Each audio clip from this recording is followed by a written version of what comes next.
Welcome back, guys, to the Beyond Condition podcast, where today I have a guest that I'm super excited to have on, Jolene, who is a vegan bodybuilder. So that's sort of where the main emphasis of the pod will be. But of course, I'd love to hear about your journey, and I'm sure the listeners will, and how you've entered into the masters category now. So that transition into that as well would be super cool to cover. So thank you, first of all, Jolene.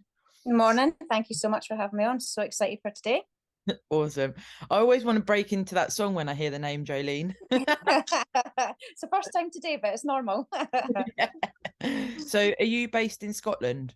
Yeah, so I stay just near Edinburgh, Fife, so about half an hour away from Edinburgh. And is it cold there? Yeah, we've got snow. We've got a beautiful covering of snow just now, so it's quite chilly. It's about -1 just now, and beautiful sun, but it's really, really snowy. That's when you know it's near Christmas, when you get the nice sun, but it's really crisp. Yeah, it's beautiful this morning. Really, really nice. And it makes it a nice Christmassy feeling as well. Yeah, for sure. So, of course, we're going to have to give a shout out, first of all, to your little chihuahua that's by your side today, because dogs get a bonus point on the pod. Oh, he's loving hearing the voices. He's wondering who's here with me. So, with being vegan, we've spoken briefly about your transition into that. If we could maybe talk about how that came about and how you now live a vegan lifestyle and bodybuild, of course. Yeah, of course. So I've got endometriosis, which is basically the lining of your womb can grow anywhere else. So it causes quite a lot of complications. And I was going to be getting surgery again. And I thought, let's try something else. Let's try changing up different things. So at first I thought, right, I'll cut out dairy and see if that makes any difference. And then it was about 2019, the end of the year, and there was a lot going about Veganuary for the month of January, cutting out everything and just being vegan. And I thought, this is a great opportunity to then try that. And at first, I didn't have a clue. I found it really, really difficult. Probably like the majority of people, we underestimate everything that food is in, whether it be powdered milk or powdered eggs that are in things as well. But within a couple of days, I kind of got my head straight into it and then started cooking loads. And from there on, I just thought there are so many things that I'd never tasted before, like things like aubergines and courgettes, things that are in foods, but started making them as the main part of the meal. And from there, it just flourished, and I loved it. And by the end of the month, I'd made so many different meals and tried so many different things. I thought, right, let's try being flexitarian, go back to eating meat, but maybe only 2 or 3 times a week. But straight away, the benefits that I'd had from Veganuary, with sleeping better within days, my sleep pattern had completely changed. Before, I found it really, really difficult to fall asleep. I would get a good night's sleep in my head. I would think I'd get a good night's sleep, but I'd still be tired by afternoon. I'd be really, really sluggish. I could really do a nana nap. And because I've got quite a hectic job, I can work 10, 11, 12-hour shifts. The exhaustion was so difficult. And I noticed a massive change in my skin. My skin cleared up so quickly as well. But then as soon as I started eating meat just 2 or 3 times a week, and I'm talking just, I didn't eat a lot of meat, maybe just mainly chicken, salmon, tuna. But within a couple of weeks, again, my skin was breaking out. I was really, really tired by the afternoons. And I felt like all the benefits of the month that I'd had kind of dwindled away. So after that, I thought, no, I'm going to try this full time. And again, within days, my sleeping pattern was amazing. And I'm still the same. I have a great sleep. Even when I'm in main prep, even peak week, when I'm speaking to people and they're like, yeah, I'm only getting 2 or 3 hours sleep. I'm thinking, yeah, I had 8 hours last night and I feel I great. love it. And everybody else is really, really struggling and really, really exhausted. And I think I've got so much energy. And I do honestly think it's due to my diet. My energy levels just went through the roof. And that was one of the massive differences that I thought, this is amazing. And it's something I don't think you think about, that your diet makes such a massive influence on these kind of things, especially when you're training. And some days you walk in and you think, I really don't want to be here. I really can't do this. And your energy levels are so low. And having that additional lack in energy made it so much worse. And that it's made such a difference, and I love it. I've never gone back. So at home, there's my husband who is not vegan. There's a few vegan meals he will eat, but he just eats normal food like everybody else. And I've got 2 kids. The kids are not vegan at all. They wouldn't entertain that. So I still cook for everybody else, just their normal meals, and then I have my meals separately to what they're having. And I think it's also broadened the horizons to the fact that you underestimate how much different varieties and different things there are out there. And I think even the past couple of years, supermarkets and things are really branching out for what there is vegan-wise for eating. I'm conscious though, obviously, with counting my macros and being on plan majority of the time. I've just came off a 10-month prep, had a couple of weeks break, and then that's me back on my growth phase. A lot of vegan foods can be so high in fat. Yeah. But again, you just need to watch what you're eating. But it's like any normal diet. Anything that you eat can be really, really high in fat. You just need to pay attention to what it is that you're having. But so many of the things, the protein levels are just through the roof. And the one question everyone asks as soon as they find out I'm a vegan is, you must find it so hard to get your protein in. I'm like, not at all. Things are so high in protein, people don't even realise it. And even the smallest little change in their diet, from cutting back on as much meat, would make such a difference. But I think it's the stigma behind vegan. People are like, oh, as soon as you mention it. I think it's very relevant as well what you said there about being flexible within what food you incorporate into your diet. I mean, towards the tail end of a prep, it gets a little bit more difficult with hitting, you know, the lower macros, etc. But it's very easy as a bodybuilder to become quite institutionalized in the foods that you have and have the same foods every day. And actually, you know, the flexible dieting approach facilitates you having a variety of foods in your diet, but you can still be macro controlled. Yeah, definitely. I think the things that you need to watch that way as well is making sure that you are hitting everything. But again, I can't stress so much that the fat levels in some things are so high. But I found it's really, really easy when my calories dropped dramatically. I was still having between 5 and 7 meals. Whereas I'm speaking to other people who are having tiny, tiny little meals, and my portions are massive because vegan food, if you buy the dried soya chunks and things like that, they swell to about 3 times the size. Yeah. And it's massive. And I'm sitting there thinking, I'm going to struggle to finish this. And I'm on 1,100 calories. And this is my evening meal. This is my 5th meal. I'm thinking, I'm struggling to finish this. And the girls in my chat are like, oh, I'm so hungry. I'm going to have to go to bed. And it's only 6 o'clock. Yeah. And I'm like, oh, I feel like all I've done all day is eat. Yeah, because also as well volume, because I find this in a prep especially, you know, having things like salads and lower calorie items to volumize your food, and also taking the time to sit down, enjoy your food, you know, that time, it really does help I guess how you feel about food when your food is low, because you're not going to be fully satiated in a prep a lot of the time, but you know, it's accepting that and doing things like including volume in your meals.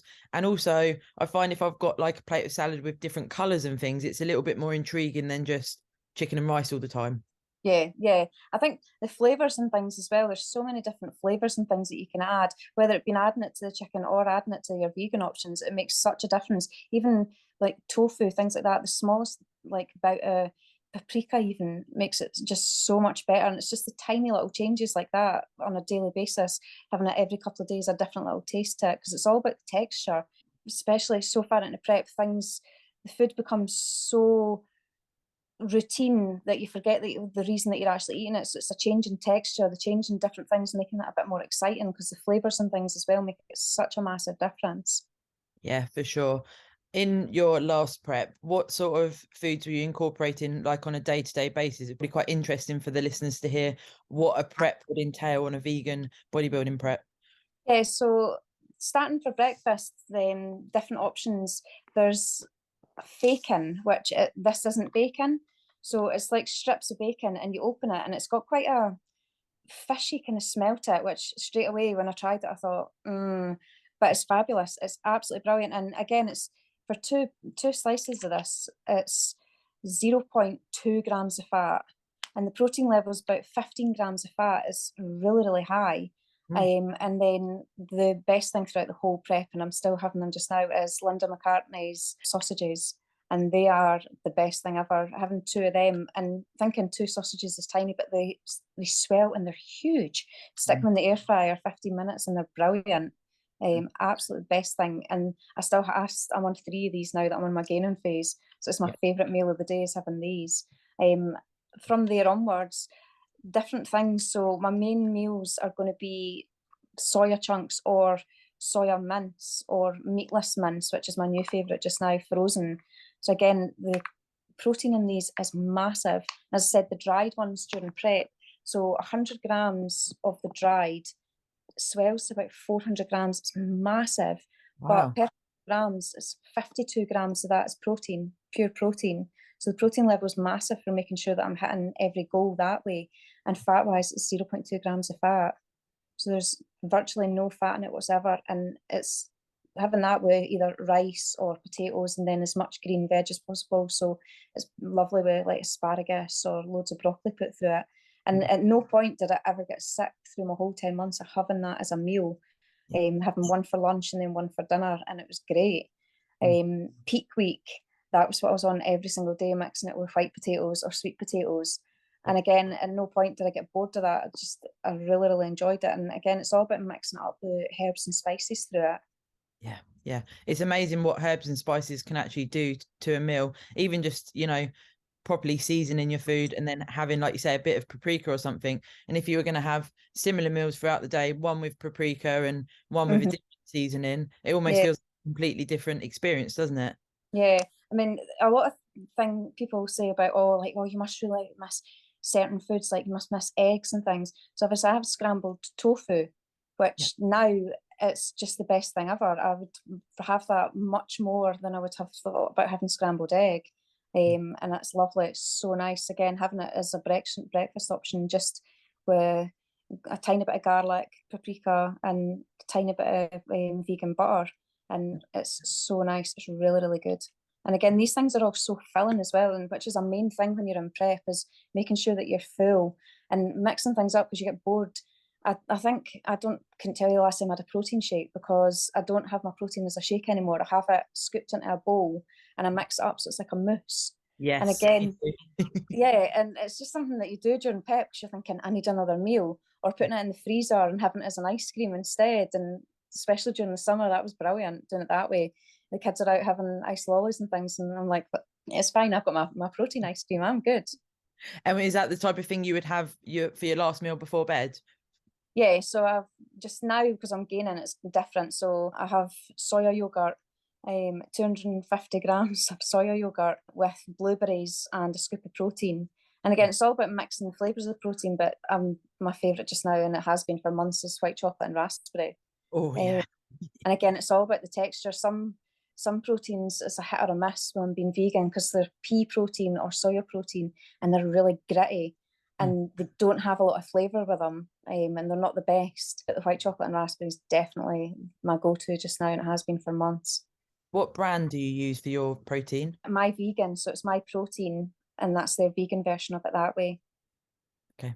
Yeah, because it's also another interest I find when I work with vegetarians or vegans, client-wise, or also, you know, some people prefer. I had a spell of using vegan protein because I found that whey wasn't sitting well. It was causing bloating, etc. Yeah. When I took it out, it really did help that. And I've still used vegan as well. So it's, you know, people say, like you mentioned there, them being gritty or not tasting very nice. People say to me, what is a good vegan protein? Yeah.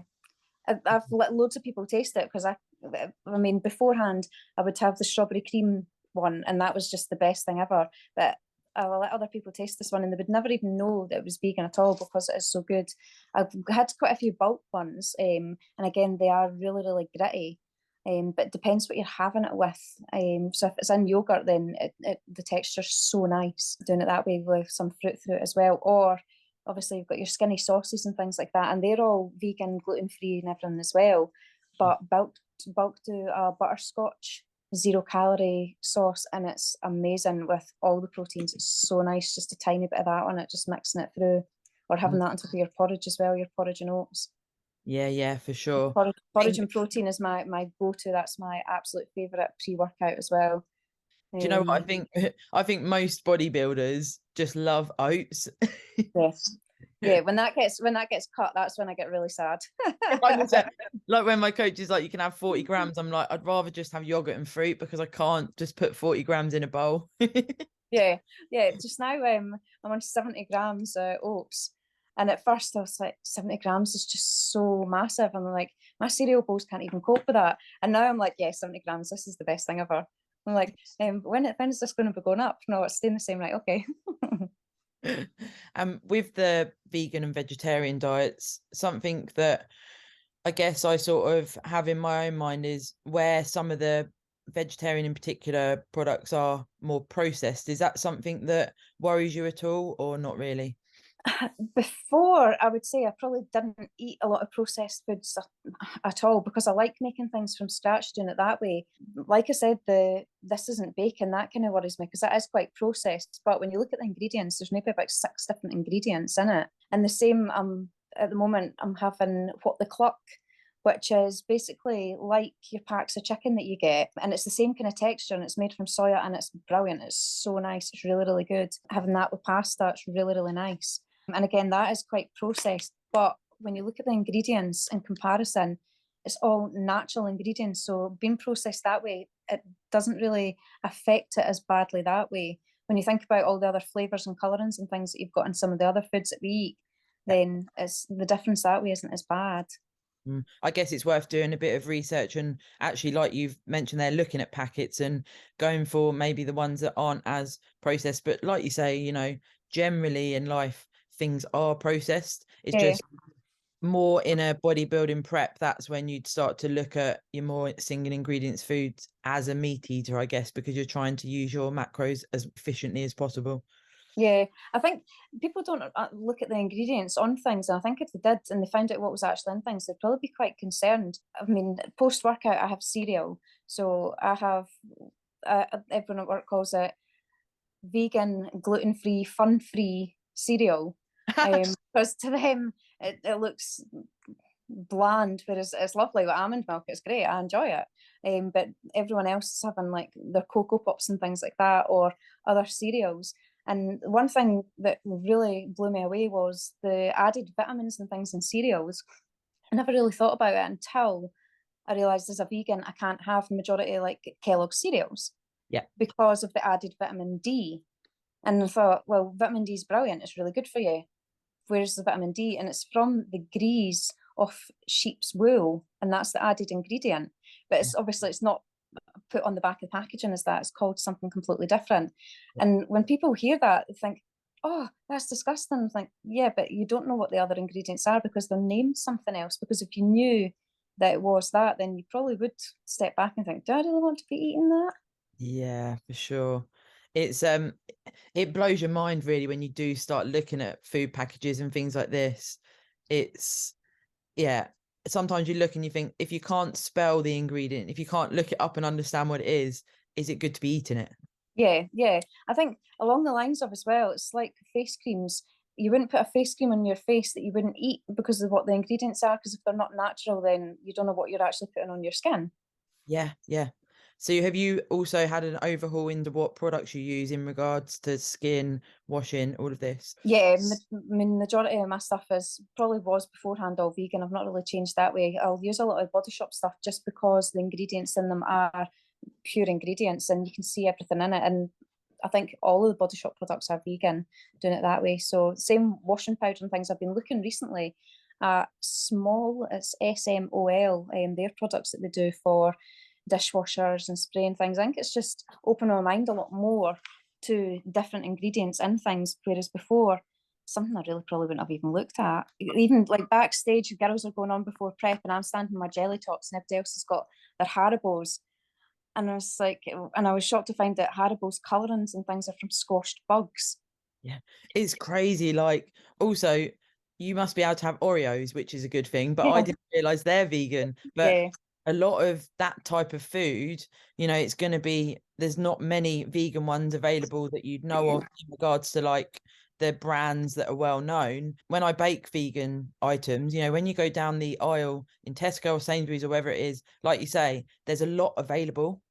Yeah, I think everyone's expanding more as well because people are looking into it more. And obviously, Veganuary every January, that's when things start. The supermarkets go, as soon as Christmas is done and dusted, they kind of fill into this and market this a lot more.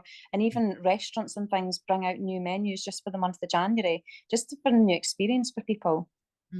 How have you found when you go out to eat in off season? Do you find that there's much more selection available than maybe when you first became vegan? Yeah, definitely. There's a massive selection now. Before, I would kind of panic that I wouldn't be able to go anywhere, or phoning up beforehand and saying, look, I'm a vegan, what is there? Because I don't see anything on your menu. Some of the menus just said options available, but you didn't kind of know what it was until you got there. And I hate mushrooms, and the thought of getting there and it being like mushroom risotto or something, I'd be Yes, like, no. 100%. Yeah. So whereas now I don't have a problem. There's normally 2 or 3 different options, which is fabulous. And then it means I don't have to continuously just go to the one place that I know does that vegan option.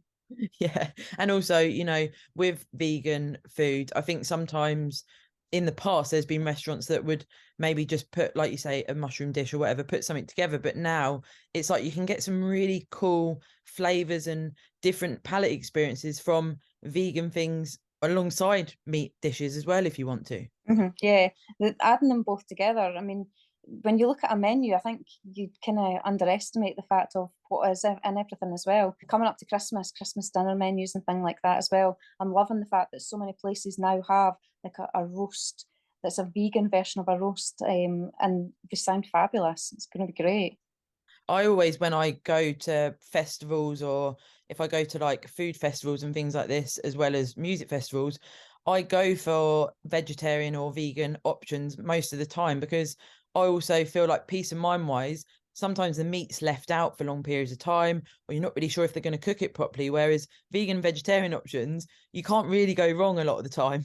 Yeah, because most of them, like burgers and things, are mainly made from like beetroots and lentils and beans and things like that.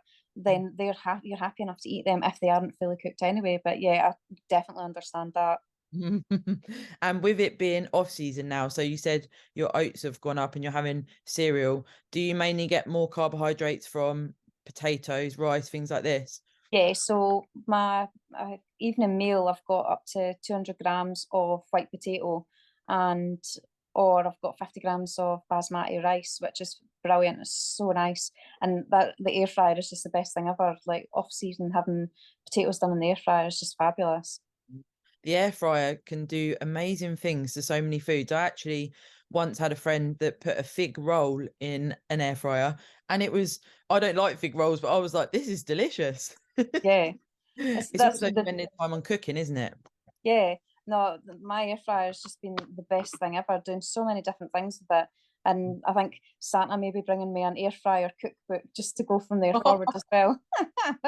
Like you say though, like aubergines and veggies like that you maybe wouldn't consider putting in your diet. I was vegetarian for 13 years, sort of teenage into early adulthood, and I used to have things like that. Like I'd make a shepherd's pie with layers of aubergine in it and then corn mince or whatever it may be, and Yeah. it's a completely different palate experience. And like you mentioned earlier, the textures that you can get, and I think that broadening your diet with lots of different veggies, different fruits, items like this, it can really make a difference into how you look forward to eating. And rather than, like you say earlier, it's just, oh, I've got to eat, it's like, oh, I'm looking forward to my meal. I think that's a massive one as well. Rather than, as I said, it gets into a routine like, right, okay, I'm now on to my next meal. Whereas rather than thinking, oh yes, I'm on to my next meal because it's this. And that, I think being in the off season's made that difference as well. Knowing now that I get my off plan meal, and most other people are saying, oh yeah, I'm going to get this kind of takeaway, or I'm going to go to Five Guys and get a burger and things. Whereas my love for cooking has never kind of changed. And I've just, on my off plan meals, normally cooking an aubergine pasta or beetroot meatballs or a lentil pasta dish. And again, and it's all mainly due to the textures of these things that make it so much better. Yeah. And with regards to off plan, how have you found that, bringing that in off the back of a prep? Do you find that it's quite easy to embrace that when you've completed your prep? No, I find the difference swapping from one to the other quite difficult. From Yeah. going from, fair enough, still having the same amount of meals, but at the moment, in the past couple of weeks, I feel like all I've done is eat, and I feel that I'm stuffed all the time. But then when I'm on a non-training day, my calories are slightly less. My diet's completely different. I wake up the next day and I'm starving. I'm so hungry and desperate for my next meal, and it's a great feeling Yeah. knowing Yeah. that like my body's processing everything so well. And then again, you've then got the mindset going into training like, yeah, the food's working for me, and watching the growth as well. How long have you been in your off season now? This is week 5. So after the UKDFBA British finals, I took a couple of weeks off, had a little break, and then started planning what the next steps forward will be. So obviously, I started at the beginning of this year in April Yeah. with Bikini Masters. Completed in a few shows up in Scotland there, and got my 2 British invites. And loved that. There was a big gap between UKDFBA in June till the finals in October. So that was hard, kind of maintaining, having a small growth, but then cutting back again to be stage lean for then. And then now my plan ahead is looking for the next 12, 18 months for a good off season, good gaining phase, and moving away from Bikini Masters and moving into Masters Figure. Oh, are you? I didn't know that. Yeah, so that one I've kind of kept a bit quiet, but that's what the plans are now. So looking for probably later in the season 2024, hoping that by then the growth will have gone really, really positive from then onwards. But 5 weeks in, and obviously the food and training is completely different, and I'm noticing a massive difference already. Trying to get a good lat growth, whereas before I felt like my lats are just non-existent, whereas now, and it's all down to posing, it's all down to knowing how to control your muscles and how to get them to pop properly, and feeling a lot better that way. So yeah, really looking forward to my off season this time. I think going to see the shows is probably going to be the hardest part. Watching everybody up on the stage, and you kind of get that buzz, like, oh, I wish it was me, oh, I wish I was up there. But still going and supporting my friends, probably that will be good for me this year. Yeah, for sure. I actually had this conversation last week with a client of mine. She has decided to commit to a growth phase as well, along the lines of trying to, respond to judges' feedback, gain muscle. And as we know, especially being natural, you need longer periods of time to be able to gain quality muscle. And I actually said to her about going to some shows and using it as time to watch the shows and see how people hold themselves, see what the judges are rewarding, and soak up that atmosphere. And also, from your fine, when you watch other people compete, you'll go, okay, I really like the way that looks. And then you'll go home in an off season and start trying different things out. And it is hard, but it can actually fuel the fire as well for you 2024 to go, I'm going to come back even stronger. Yeah, I think that's definitely what it is.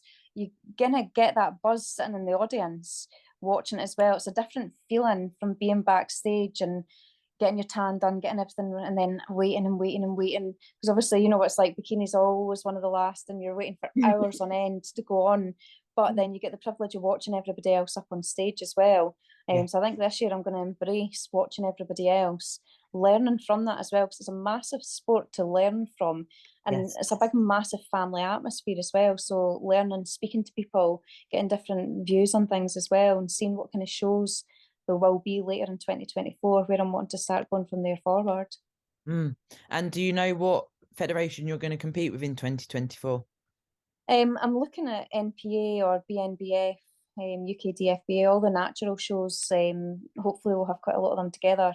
And again, most of the Scottish shows, they start quite early. The earliest ones this year got the 26th of March up at Granite City in Aberdeen. So the season's really early. So I'll have missed all of them 2024. So looking at going down south to taking some of the shows in down there instead. And how does it feel potentially going into figure? Are you excited but nervous, or just excited? Yeah, it's a mixed feeling, because going from being so bikini lean and then seeing the girls on stage for figure and thinking, yeah, I'm going to be wanting to be as big as you. And it's a massive mindset change there as well, from being lean and changing the way I want my body to look as well. So that's when your training plan kicks in and you start training a completely different way as well. So now I'm really, really excited, really looking forward to it. What main changes would you say you've had to your training with this as your priority now to be able to move up to figure? So now it is mainly upper, so obviously bigger shoulders, bigger lats, concentrating on quads and glutes, making them much, much bigger that way as well. And then obviously trying to keep smaller waist. But at the moment it is growing back, growing lats. That's my main focus. Mm-hmm. And coming into this off season, I guess because you've got that priority there, it's trying not to focus too much it's difficult when you talk about scale weight and body composition changes post show, but Mm-hmm. for you wanting to push up and gain more muscle, as we know that's going to come with weight gain, as it were, how does that feel for you at the moment? So my lowest stage weight was 7 stone 2 this year. Wow. Um, so what I've done is, so my coach is saying to me by April he's wanting me to be 60 kilos.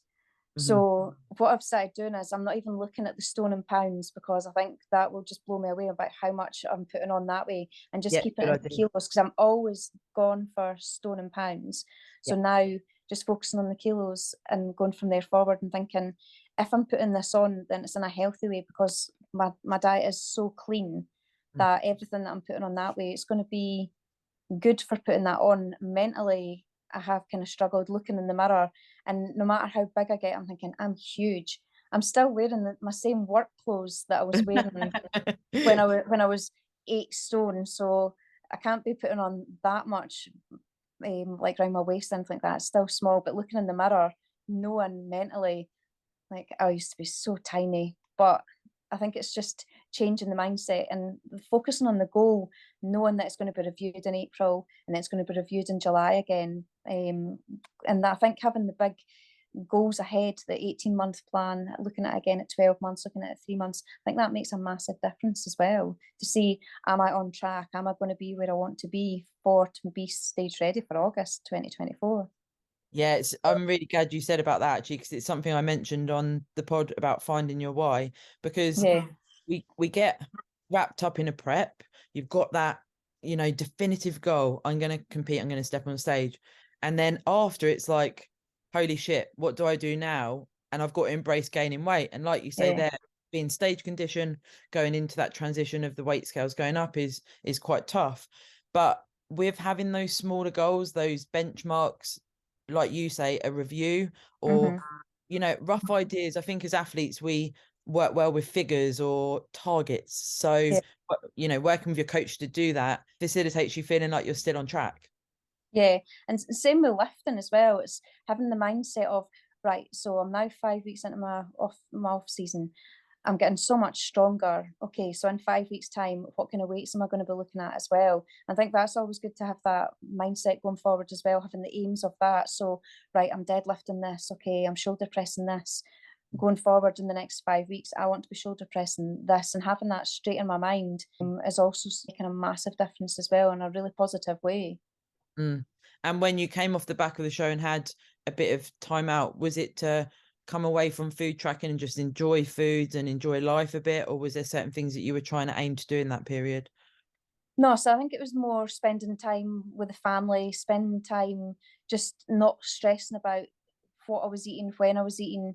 But again, I found it so hard. The first 2 3 days, I was ready to be like, right, okay, I'm ready to go back on a plan now. That's fine. And that's me had my couple of days. I want to go back. Whereas in June, after I'd done UKDFBA, the day after, I kind of went a bit daft. I ate loads of stuff, more than I should have. And then for 3 4 days after that, I felt like I had the flu. And again, Mm. it's just the way my body was processing. Like, you've been on such a strict diet for this amount of time, you've ate crap for one full day, and this is the consequences of what you're going to have now. And I felt so ill from that. And I think this time when I stopped, I had a week where maybe I was having a little treat every day or every other day, but not going completely overboard. And I think back in June, I was eating things, and it wasn't a case of because I really wanted it. It's just because I felt like it'd been so long since I had it, and I wasn't even enjoying it in that day. Yeah, it's a very strange sensation. Certainly in my first few seasons, I would almost eat things that people suggested for the Mm-hmm. sake of it.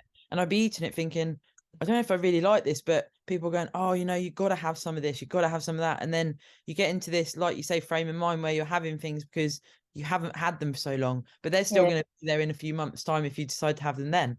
yeah, and that's exactly what it's been like through the whole way through prep. Everybody going, "Oh, do you not miss this? Do you not miss that?" I'm saying it was here before I went on prep, but it's still here just now, and it'll be here when I'm finished prep as well. It's not like, oh no, this is limited edition. You're never ever ever going to ever get this ever again. And I think that's always a good mindset to have as well. But the one thing I noticed as well was that my taste buds completely changed. So being on prep and having the same things, I think that's why when I was eating things, I wasn't enjoying it as much, because I thought, this doesn't even taste as the illusion that you had. That you're thinking, oh, I can't wait for this. I'm desperate to have this. And then when you have it, you think the disappointment as well. But I think when I done Veganuary as well, I noticed my taste buds changed. My taste buds really, really changed. Like even coming back to having like a chocolate biscuit or something like that, I thought this doesn't even really taste what it used to taste like. And it is, your taste buds just change to what you're eating. Yeah. What would you say was your biggest contributor to having more of a successful reverse out after this last show? I think having the goals going forwards made a massive difference, and knowing that I want the weight to go on slowly, over the next couple of months, progressively, just to incorporate it with the strength. There's none worse than seeing your scale weight moving, but then you're lifting the same weights. So that's the only thing this time is I've noticed a massive difference. Hello. With the difference being that I can lift on a par. So when I am putting weight on, the weights that I'm lifting is making it a difference as well, rather than just piling on the scales and thinking, why am I still lifting the same weights?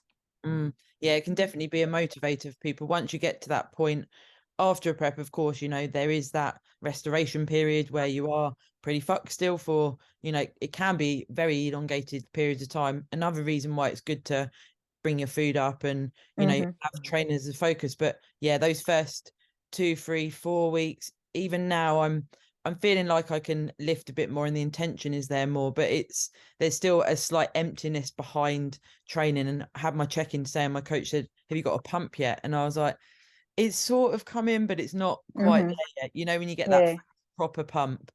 Yeah, definitely. And that's, I think, a massive motivator as well. When you feel that difference and you feel you've got your pump back, I think that's the boost that you need as well for like, yeah, I'm desperate to get back in and train tomorrow again.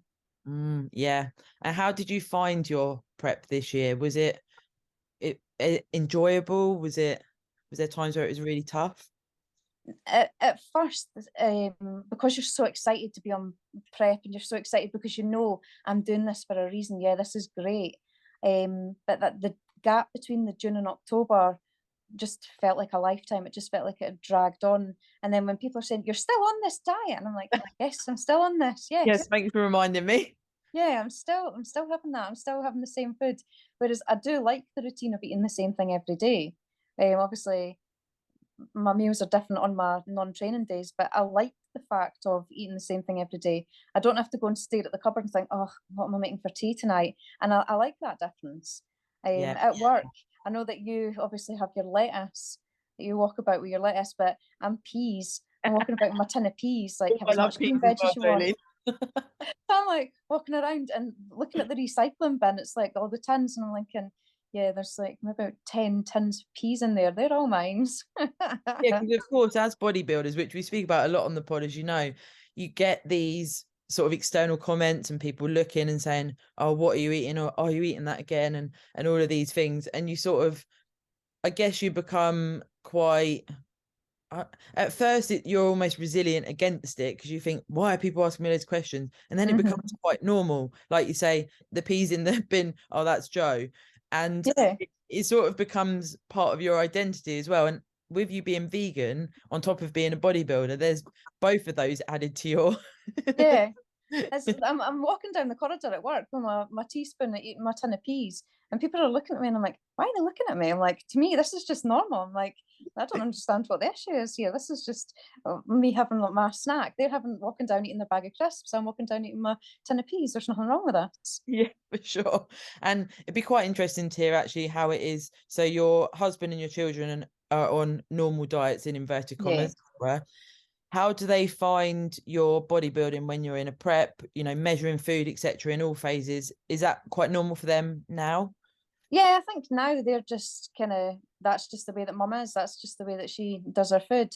I think they're used to going places with my Tupperware and they're quite happy. It doesn't really put them up nor down with the way I eat. As long as they're still getting their food, then they're quite happy. Obviously, I think they're still with the stigma of mum's a vegan, because that's the way society kind of brings it across to them as well. Yeah, for sure.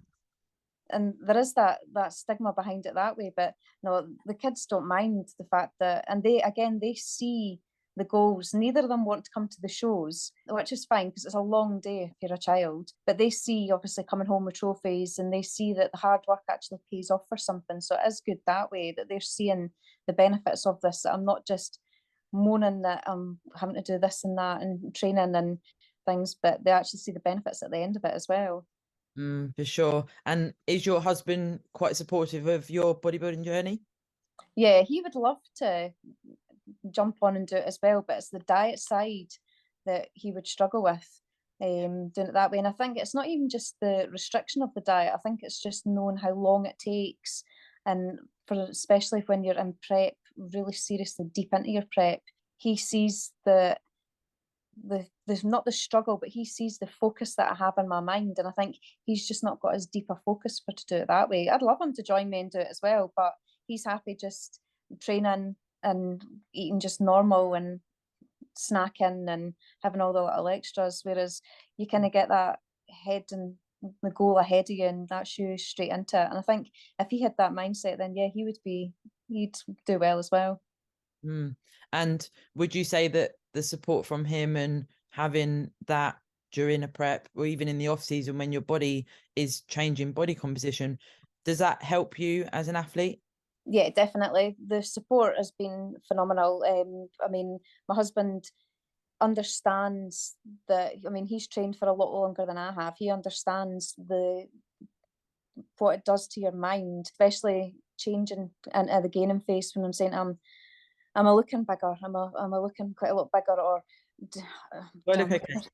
Yeah, I'm like, do I look fat? And he's like, in no way do you look fat. And I mean, even if he was thinking it, he probably would tell me, but he sees the difference as well. And he sees that I'm wanting to progress from bikini. He sees, obviously, he's been to the shows.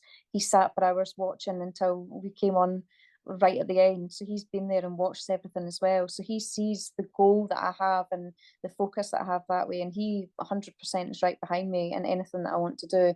And even when it comes to ordering bikinis and things like that, and how much are they? Oh, or right, no one prepares you for that. or right, we're going down to Manchester for a bikini fitting. Yeah, really, can you not get one closer? No, we're going down to Manchester for 2 days for a bikini fitting. And he goes, right, okay, yeah, that's fine, right, we'll do that. And he's just like so easy with that. Or I've got a new posing bikini delivered, because obviously I've got my figure one, but now I'm gaining more. I'm like, right, I need to get a bigger one as well. And he's like, another bikini. Yep, another bikini. He's like, right, okay. Whatever. Yeah. He's like, I don't want to know how much these cost. I'm like, no, that's fine. I was like, that's just part of the process. This is what I need. Yeah, it's a definite need. And when you first got together, were you both into training before going into competing? We've been together for 16 years. Wow. So initially, when we were friends, we kind of built up a friendship, because I was thinking, right, I really want to start going to the gym. I really want to start.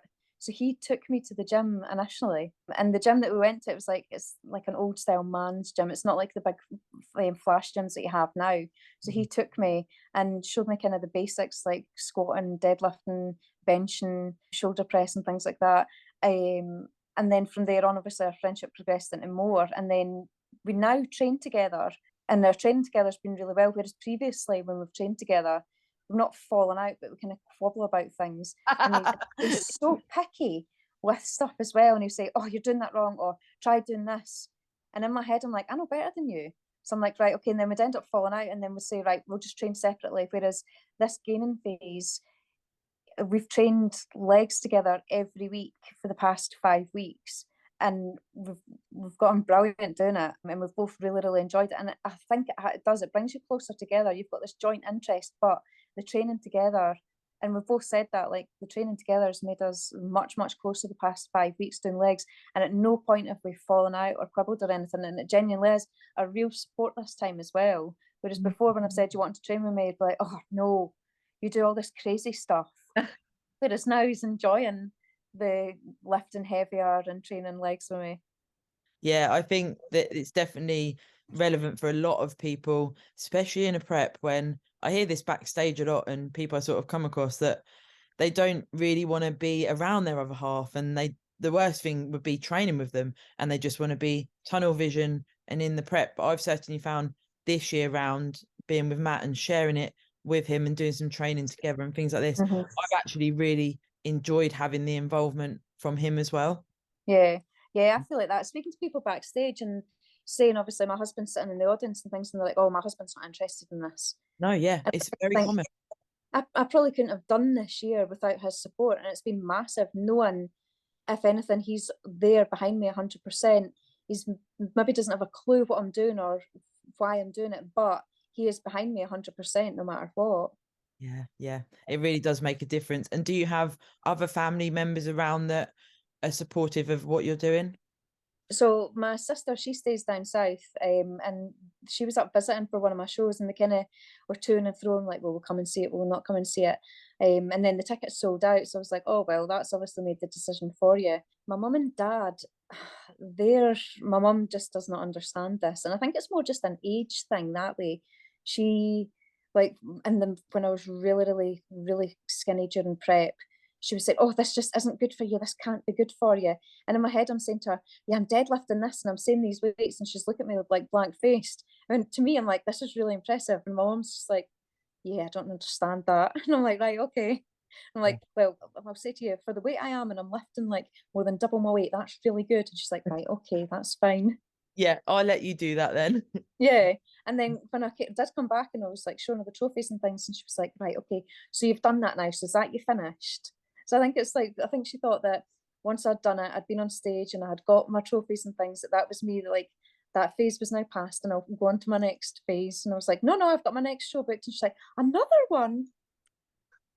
I think it's really hard for parents at times. I've spoken about it in the pod, my mum, I had to almost educate her slowly, very, very like layman's terms, Yeah. just bring it right back down and just say, like you said to your mum, when I'm lifting, dumping my body weight, so that's very good for me for training, and making it very simplified, but trying to understand that them seeing their daughter, son, whatever, drastically changing body composition, it must be quite hard.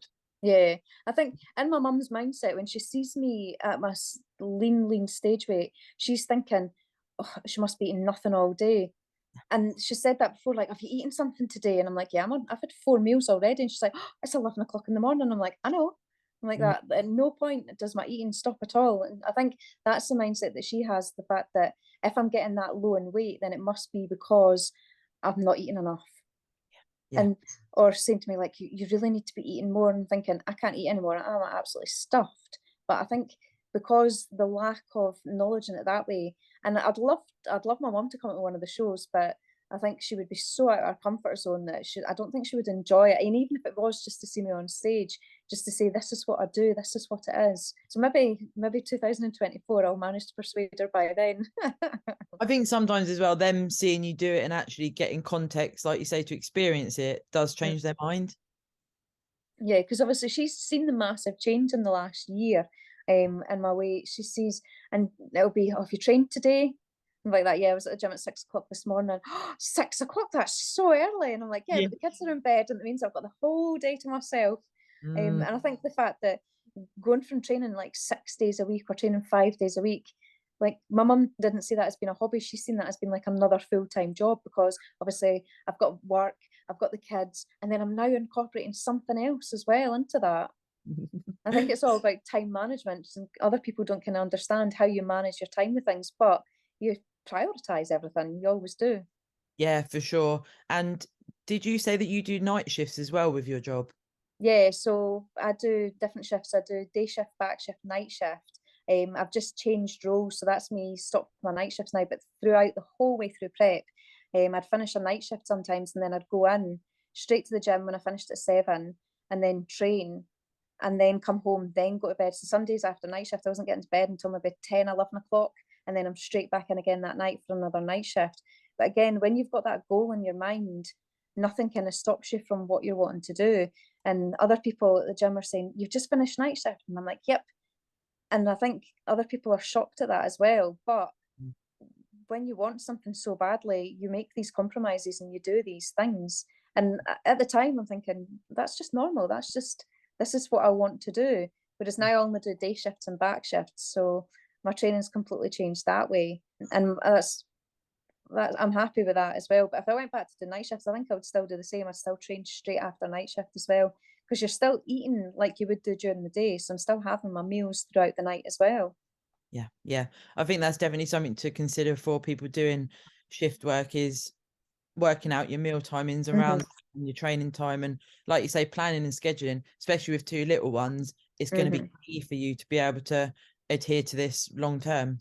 Yeah, I think making sure that at the beginning of prep, trying to work out like, oh my goodness, like when do I eat, what, and then stressing about that as well, rather than just go with the process, go with how I'm feeling during the night, and then making sure that I've always had my every single meal throughout and never missing a meal. That's another thing that's just so important, is making sure none of the meals are missed right the way through, no matter what the time is. And that's what I'm saying, even if it's midnight and I'm having my last meal, making sure, because I can be so busy at work that sometimes I could be 8 hours into a shift and then I'm like, still not actually had anything to eat yet, and I've got 3 meals sitting in the fridge ready to go, and making sure that I'm not like, oh, I'm not going to face eating them, making sure I'm still having every single one. Yeah, it's hard sometimes, isn't it? Because you do, if you are busy, to, I guess sometimes, especially in a prep as well, you're so tunnel visioned and boxing everything off. You think, oh, I need to eat, oh, I'll do it in a minute. And then you get in this sort of flurry, but it's very important to every 3 to 5 hours, say, is that sort of where you head mealtime? Yeah, so I was speaking to one of the girls at the gym yesterday about this, and she was saying she literally sets an alarm for every 3 hours, and she eats every 3 hours. And I was thinking, no, I'm probably not as strict as that, but I know with my meals, and depending on what shift I'm working, I know what times roughly I want to have all these meals at. And sometimes things get in the way, so they're not scheduled straight at that time, but I wouldn't go any longer probably than, if I can help it, like 4 hours without having my next meal scheduled in, because then it just gets later at night. I'm still then panicking like, oh, I've still got all these meals to eat. I think it's, almost a bit too robotic as well sometimes when you do set alarms, because again, you're institutionalized. And something me and my coach talk about is, when you're in an off season, trying to be a little bit more relaxed around, like in prep, you've got to do your steps, you've got to do your training, you've got to do your posing practice, food, etc., etc., etc. In off season, some of those elements reduce or come out of your regime, as it were, and it's trying to think, actually, how can I enjoy this period of time and actually be a little bit more normal? Yeah, that's the one thing with putting on the weight and with the change in shape, is making sure that I'm fully enjoying my off season. So making sure that every meal I'm enjoying, making sure that my posing, that everything that I do I'm enjoying, rather than being stressed with prep. Right, I've got this goal, this goal, and this goal. Like, still getting my steps in, still doing everything, but it is a lot more relaxed as well, and that's the thing that I'm enjoying a lot just now as well. Yeah, it's a weird transition, isn't it? Because it's like, shouldn't I be in pain? Shouldn't I be feeling this every day? And then you get married to this feeling of, well, feeling pretty rough most of the times in regards to, hanging on for your next meal, your energy levels are low, all of these things that are associated, especially right at the end of a prep. Yeah. When you start feeling normal again, you think, should I be feeling normal? Should I be gaining weight? And lots of thoughts in your mind. Yeah, when your brain starts functioning normal again, and you can string a sentence together without having to think about everything as well, you just think, yeah, this is a completely different change now. It's so weird, because I don't really recall it in previous preps, but this prep, where I went so much lower in body weight, in the last probably maybe 6 weeks, I, like you say, with sentences, I couldn't string a sentence together, or I'd like slip up on words and I'd be like, what is going on here? Yeah. And the thing is, you're thinking, why am I doing this? I was making the kids lunches for their packed lunches, and I had the dog's food out, and I started spreading the dog's food on their rolls instead of spreading butter. And that's when I was laughing. I was thinking, I'm really deep into prep. Yep, I'm stage ready now. No matter what the mirror says, I am stage ready now, because my brain is just away with it. Or scraping the plates into the bin before I put them in the dishwasher. Instead, I was just putting the plates in the bin and then looking for them, like, why are they not in the dishwasher? Oh no, because I put them in the bin by mistake. It's so weird, the bit like remote control in the fridge, and where have I put the bloody remote control? Or walking about on my mobile, panicking like, I've lost my phone, I've lost my phone. And it's because I'm talking to somebody on my phone. And this is the stages of prep where you're just at the point where you're losing it, and then when you start eating normal again, you just think, you do genuinely feel like, I'm back to being me again, I'm back to being normal. But in prep, in your head, you still are thinking, yeah, I'm me, I'm still normal, I'm fine. Yeah, I reference this a lot. You get like, I feel like there's a period of time when you've reversed out and then your hormones start to steady and everything starts to get back to normal. You have this like light bulb moment. One day you wake up and it's almost like there's a big shift and you think, like you say, I'm me again. Yeah, that's a massive, massive change. And that's when you start doing things and you start getting into another routine, and you just like can relax a bit into it as well. And how are you feeling about Christmas coming up? Do you have plans in regards to enjoying celebrations with family and friends? So I'm working Christmas. I'm back shift on Christmas Day, so that's me on holiday just now until the lead up to Christmas. So Christmas will be quite quiet, which is fine. Everybody was asking like, "Oh, are you going to be overindulging over Christmas?" But I'll still have my one off plan meal. I don't think it's worth overindulging over Christmas just because it's got the stigma of, oh, it's Christmas, enjoy yourself. Or I think everybody can get into that mindset like, oh yeah, oh, it's Christmas, just have an extra drink, or oh, it's Christmas, just have a chocolate, and things like that. Whereas I don't think my mindset changes that way, because I am so focused on the goal that that one thing that could slip up, I don't want to then look back and go, I wish I hadn't done that 6 months down the line. So no, I'm still mainly focused that way. I'll have my off-plan meal probably on Christmas Day or around about that period, because I'm back shift anyway. So it depends when I'll be having food at work.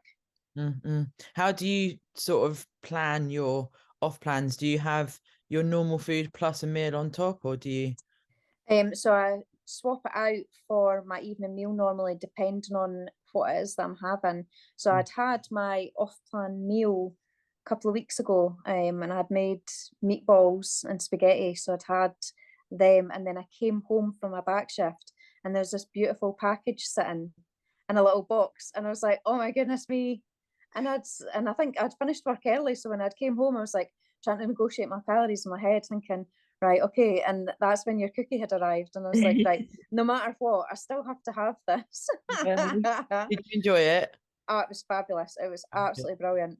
It was one of the ones that I thought, is this going to be too much? Because it was quite big. And then I thought, no, we'll manage this. It'll be fine. And it was amazing. It was so good. And that's the one thing. See, after shows, there's obviously all these, everybody's having all their cakes and cookies and things like that. And they're all got eggs and things in them. So as a vegan, that is the one thing you lose out on as well. So yeah, you've hit the nail with that one, definitely. Yeah, I actually, the first one I made was for a friend that she's competed as well. And so similar thing with appreciate sweet treats. And like, oh, I'd love to try some of your baking. Have you got anything vegan? I thought I'll try this recipe with the brownies. And Matt, I was in prep at the time when I started doing the baking, and Matt tried it and he was like, this is not vegan, surely not. And then the same with the lady said as well. She was like, surely these are not vegan, like these are too good. And I think again, we're definitely evolving as a nation, as it were, to incorporate nice tasting vegan food rather than having to be like dry or say everything being mushroom. I think a lot of people, it is just the fear factor as well. Like I made fudge at work, and it was from vegan condensed milk, and I never said to anybody, and they're like, oh, you're not having any, oh no, you're on prep, which is a really bad habit I have. During prep, I bake and I fatten everybody else up, and I don't eat anything at all. So I make banana breads nearly every week, take them in, make Mars bar cake, take everything in, whether it's the husband's work or my work. And the fudge went down a treat, and everybody had it. And after they'd all finished it, I was like, that, yeah, it was vegan fudge. And some of them were like, oh, I knew it had something funny about it. I knew it was going to taste it. I'm like, no, you didn't. You had 5 bits. So many people say to me when they realize I have bacon as sort of a side business, is it protein bacon? I'm like, no, it's bacon. Love no, it. it's just the fun part for after the shows. No, so no, your brownie was phenomenal. It was so good. Awesome. I'm so glad that it ticked the box. Well deserved after a long season. Yeah, definitely. Well, thank you for coming on today, Jolene. It's been super cool. I really do feel like people listening will get a lot from that in regards to there being options around the norm, and also even if we get across the message of including different foods in your diet as a bodybuilder, that's super important as well. So thank you for your time. Not a problem. Will you be taking part in Veganuary for this year coming? Well, when you said it, I thought, because I'm going to launch some more vegan bacon products, and Brilliant. I had some pea protein sausages the other day, and Matt had them, and we're quite into meat eating, and we were like, these are delicious. Yeah. So we may incorporate some more meat-free stuff. I also think it's quite nice to be flexy and try different foods. Yeah, yeah, definitely. No, I Mm. think it's a good way forward, just even because it does get boring eating the same thing. So it is nice to have the variety that way. And if it is from the vegan side, then yeah, why not try it? Yeah, for sure. And if anyone listens or, wants to follow your journey, Yeah, of course. is Instagram the best place? Yeah, of course. Yeah, get in touch on Instagram. That's perfect. And what's your handle? It's Jolene, Jolene 2410. Awesome. So yeah, and if anyone listens and they enjoy the episode, if they get anything from it, we're open on DM, or if you want to share it on your stories, that's also really cool, because then other people get to hear about the pod. So thank you again, Jodine, and thank you Thank guys you. for listening. We will be back next year. Well, next week, nearly next year. Nearly. We will be back next week, and then we'll be entering 2023. And I will speak to you soon, Jodine. Thank you so much. Bye. Bye.